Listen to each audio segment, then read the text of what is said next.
Hello to all the fans of Nutrition Academy, coming here today to learn more about proteins, one of the magic blocks of our nutrition food. So when we eat foods, as we said before, we have fats, carbohydrates, and proteins. Proteins are essential because not just they provide 4 kilocalories per gram, but because they are the main anabolic block of our tissues.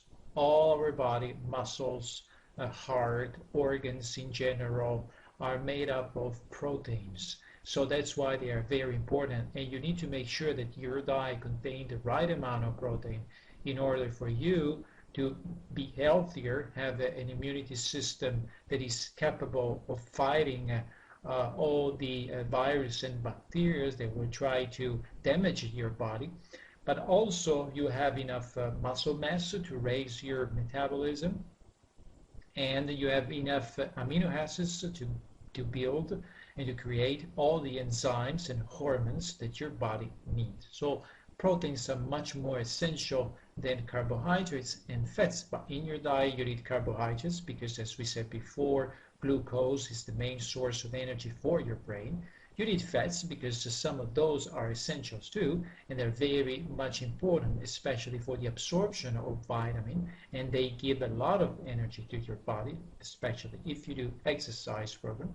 And you need the right amount of amino acids in the form of proteins. The proteins are broken down into amino acids and then absorbed. Another function of proteins that sometimes is forgotten is the capacity of proteins to maintain a pH balance. So the capacity to buffer the acidity of the body. Economy and protein. We have a developing world that relies more on vegetable proteins, and the diet of the developing world is more related to cereal and fruits and vegetables. We have a wealthier group of people, that is the western part of the world, where the amount of protein ingestions come more from meat and fish. We need also to make a comparison between these two groups because the wealthier group has an incidence of cardiovascular disease much higher than the developing world. This is not just related to the fact that the wealthier people consume more meat, but because the amount of calories introduced by the wealthier community is higher than the amount introduced by the poor community. So it's not just a matter of quality of protein, but for sure we can say and suggest that if we focus more our attention to fruits, vegetables, and cereals, our health will be much better than having in our diet a lot of meat and cheese. What is a protein? A protein is composed of amino acids. So the amino acids are the basic chemical compound of a protein. It is actually a chain of carbons with one side an amino group and on the other side a carboxylic group. Two amino acids, they combine together with a bond between the carboxylic group of one amino acid and the amino group of another amino acids. Obviously the differences between the amino acids depends on the different carbon chain. When two amino acids combine together are called dipeptide. When 3 amino acids are combined together, tripeptide. More amino acids is polypeptide. When we eat a certain type of food, we eat a protein. This protein is broken down into dipeptide, tripeptide, and polypeptide, and in that form is a source. So we don't absorb protein per se, but we absorb proteins that are digested in the form of dipeptide, tripeptide, or even polypeptide. Amino acids are classified in two classes. One is essential amino acids. Essential means that our body, like the essential fatty acids, our body is not capable of producing it, transforming it. And so we need to introduce them from a food source. Here you can see the list of these amino acids. And then you have the non-essential amino acids that are non-essential. That means that our body is capable of producing. Obviously, if you introduce food in general, even if it is a cereal, legumes, they all contain all of these amino acids. And the quality of a protein depends on the ratio between the essentials amino acid and the non-essential. More the essential amino acids compared to the non-essential, more is the higher is the quality of the protein. So the protein is called a noble protein. Um, when we don't eat enough calories from other sources, our body uses protein as a source of energy, and it uses proteins coming from our food or our own protein, for example, muscle mass. So when we don't eat enough calories, we can see we can tend to lose body weight, but we don't just lose muscle mass. We don't just lose fat mass, but we also lose muscle mass, especially if the amount of protein in our diet is not sufficient to maintain the nitrogen balance in our body. Remember that the 16% of our body weight comes from protein. So we have a reservoir of protein, like we do have a reservoir of carbohydrates in the form of glycogen or fats in the adipose fatty tissue. Our muscle is a sort of storage too. And when we need proteins, our body starts to use our muscle mass, and that's why we tend to lose our muscle mass, especially when our diet has a lower content of protein. But don't mistake me. I mean, this doesn't necessarily mean that you need a higher percentage of protein in your diet in order to have more muscle mass. You just need the right amount of protein, not the excess. And you don't have to have a lack of protein in your diet. So if you eat a right amount of protein, something that your body needs, then you have the right amount of amino acids in order to keep your muscle mass or even to increase it, especially if it's stimulated with weights or you are working out in general.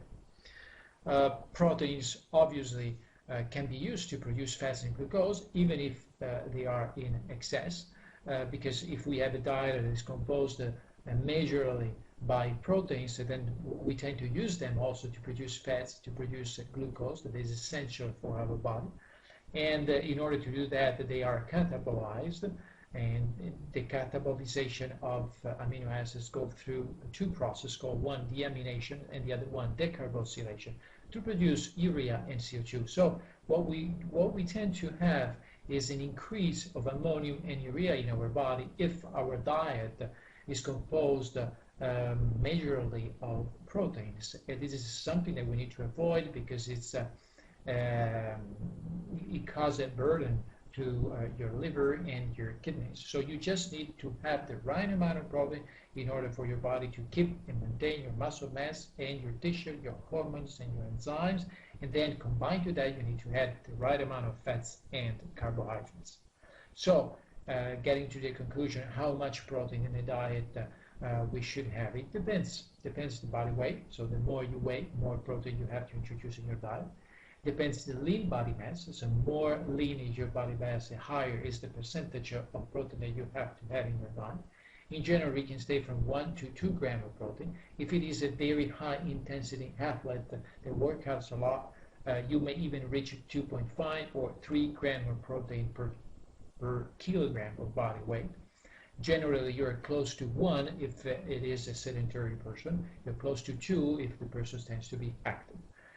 You need to take in consideration, this is my personal point of view, your lean body mass. So if you weigh 120 kilograms, but you have 40 kilograms of body fat, then those 40 kilograms are not taken in consideration in a calculation of the amount of protein you need to eat in your diet. Obviously, a growing child needs more protein. Obviously, lactating mother needs more protein. People that are sick or are training hard are in need of a major quantity of protein.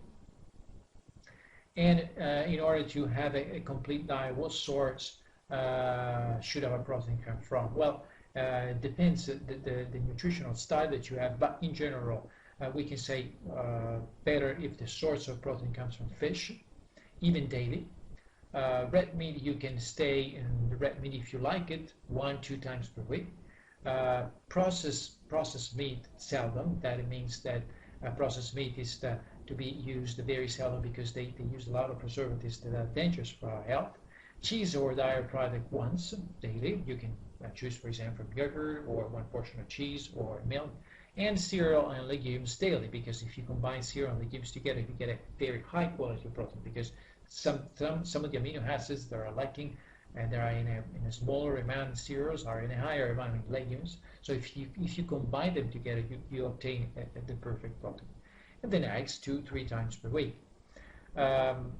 Why a good source of protein is healthy? Because a protein that is a diet that is protein poor make people sick, and we have seen that they have with the lower immunity response. So you need to have, as we said before, the right amount of protein.